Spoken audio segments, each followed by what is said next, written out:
Fork spoon manufacturing process.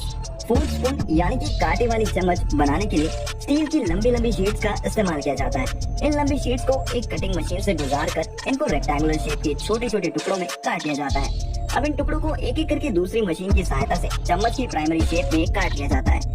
इस एक steel की शीट को काट कर उसमें से कम 4 चम्मच को निकाला जाता है। अब इन स्पून्स को एक छोटे कंटेनर में डालकर कंप्रेसिंग मशीन के पास ले जाया जाता है, जहां इनके आगे वाले हिस्से को कंप्रेसिंग मशीन के व्हील में डालकर हिस्से को चपटा कर लिया जाता है। उसके बाद इन स्पून्स को वापस से दूसरी कटिंग मशीन में एक एक करके डाला जाता है, जिसको आगे से फैले हुए हिस्से को काट कर अलग कर देती है। उसके बाद काम शुरू होता है इन चम्मच को कांटे वाली शेप में कट करने का।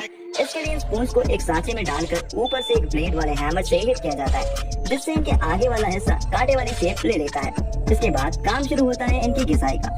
एक साथ 20 चम्मच को क्लिप में डालकर इनकी घिसाई की जाती है। घिसाई करने से चम्मच के कर्व परफेक्ट हो जाते हैं और चम्मच में शाइनिंग आ जाती है। घिसाई करने के बाद एक एक चम्मच को कंप्रेसिंग मशीन में डालकर कांटे वाले हिस्से को फोल्ड किया जाता है। फोल्ड करने के बाद चम्मच के कांटों में धार लगाई जाती है। अब इन स्पून्स को क्लिप से पकड़कर इनकी एक बार फिर से घिसाई की जाती है, जिसकी वजह से ये अपनी फाइनल शेप में आ जाते हैं। उसके बाद इन स्पून्स को एक हैंगिंग स्टैंड में डालकर इनको अलग अलग लिक्विड्स में डुबोया जाता है और इन पर केमिकल स्प्रे किया जाता है, जिसकी वजह से ये चम्मच और भी ज्यादा शाइनिंग और चमकदार हो जाते हैं। फिर काम शुरू होता है इनकी क्वालिटी इंस्पेक्शन का, जहां एक्सपर्ट्स एक एक चम्मच को मैनुअली चेक करते हैं। जिन स्पून्स में कुछ कमी पाई जाती है उन्हें रिजेक्ट कर दिया जाता है और जो परफेक्ट होते हैं उन्हें पैक करके मार्केट में बेचने के लिए भेज दिया जाता है। Kitchen knife making process.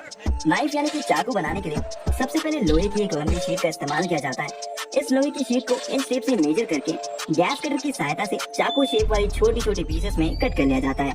इन लोहे के पीसेस को हाई टेम्परेचर वाले हीटर में रखकर 800 डिग्री सेल्सियस पर गर्म किया जाता है। जब ये गर्म होकर लाल हो जाते हैं तो इनको निकालकर ऑटोमेटिक हैमर की सहायता से चपटा कर लिया जाता है। अब इस चपटे और फैले हुए लोहे के टुकड़े को गैस कटर की सहायता से वापस नाइफ की शेप में कट कर लिया जाता है। अब इसके हैंडल में फिक्स करने के लिए इसके पिछले हिस्से को तैयार किया जाता है। इसके पिछले हिस्से को गर्म करके हथौड़े से ठोका जाता है। फिर इसको रोटेटिंग बेल्ट से घिसकर पतला और छोटा कर लिया जाता है। अब काम शुरू होता है चाकू की घिसाई करने का। इसको एक बेल्ट पर नट बोल्ट से कसकर ऊपर से दूसरी रोटेटिंग बेल्ट से कंप्रेस किया जाता है, जिससे चाकू थोड़ा शार्प और पतला हो जाता है। अब इसको वापस से हीटर में डालकर गर्म किया जाता है और फिर बाहर निकालकर इसको स्पेशल लिक्विड में डाल दिया जाता है और फिर लिक्विड से बाहर निकलकर चाकू की हार्डनेस चेक की जाती है। अब शुरू होता है काम चाकू को धार देने का। इसके लिए अलग अलग रोटेटिंग बेल्ट से चाकू पे धार लगाई जाती है।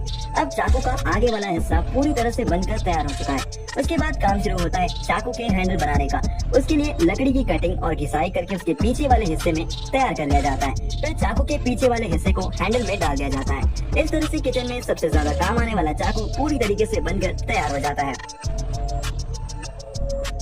Bronze bowl making process. दोस्तों, ब्रॉन्ज बाउल बनाने के लिए मिट्टी और सांचों का इस्तेमाल किया जाता है। बाउल्स बनाने के लिए सबसे पहले 3 कटोरी वाले सांचे को एक मोल्ड में उल्टा करके डालकर उसमें पीछे से कूट कर अच्छी तरह से मिट्टी डाली जाती है और फिर इसको सीधा करके कटोरियों के सांचे से मिट्टी साफ कर ली जाती है। अब ब्रश की सहायता से कटोरियों के चारों तरफ पानी का लेप किया जाता है। उसके बाद कपड़े से बंधी राख को उस पर थोड़ा थोड़ा बिखेरा जाता है ताकि दोनों हिस्से की मिट्टी आपस में चिपक न सके।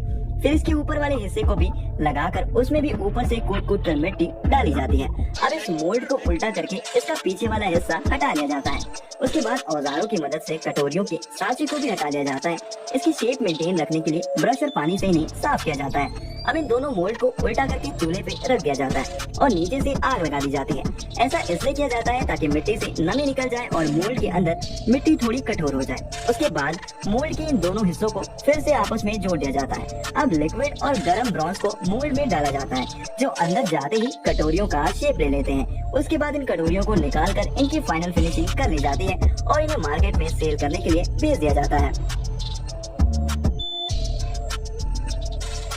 दोस्तों, आज की वीडियो के लिए बस इतना ही। मिलते हैं अगली वीडियो में और आपको इनमें से कौन सी मैन्युफैक्चरिंग टेक्नोलॉजी सबसे ज्यादा पसंद आई हमें कमेंट बॉक्स में कमेंट करके जरूर बताएं। और अगर वीडियो पसंद आई हो तो इस वीडियो को लाइक और शेयर जरूर करेगा और अगर चैनल पर नए हैं तो चैनल को सब्सक्राइब करके पास में दिए गए बेल आइकन को दबाकर ऑल का ऑप्शन जरूर सेलेक्ट करें। तो दोस्तों, मिलते हैं अगली वीडियो में।